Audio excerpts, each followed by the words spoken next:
Pero insisto, aínda que non fóramos a asistir, que si iríamos como fomos sempre, e ademais volver a reiterar a nosa petición de que calquer reunión de calquer órgano colexiado debe ter un orden do día, e a pesar de eso nos asistimos a todas excepto a última convocatoria. Hombre, a nós nos parece que digan vostedes que o Partido Popular pois tamén tiña un meeting, bueno, pois en primeiro lugar non é certo. O Partido Popular non tiña ningún meeting para esa hora, e se o tiña, como outras forzas políticas, pois bueno, o lógico sería que vostedes nos convocaran e que dixeran, bueno, pois como fan casi que todos os concellos, o que pasa que vostedes está vai de galáctica pola vida e así nos vai ou así llevar.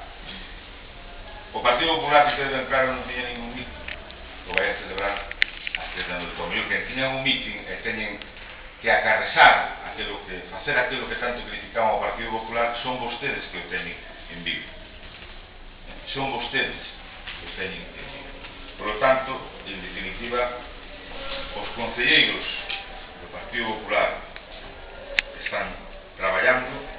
Hombre, eu podía aquí facer referencia a algunhas actas das poucas veces e sempre por temas moi puntuales que se cambiou o día ou a hora do pleno, o que vostede dicía, os nosos concelleiros son traballadores.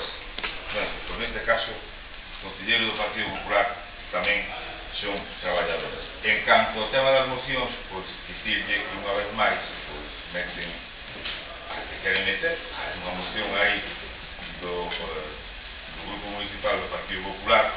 Bueno, despois de que os feitos son consumados, pouco se pode facer, a non ser que se corrija esa chapuza que deixaron o convencimento do grupo de goberno facer a fenosa. Bueno, como teñen a maioría suficiente. Si quer quedarse co debate desa moción, se queda. Non vou a quedarme. Se non lle retiro a palabra porque pretende con este comenzo xa tratar todas as mocións, e desde logo por aí sí que non vou a pasar. Se vostede xa rematou, por favor, bueno, deixe que estamos no punto da aprobación da acta.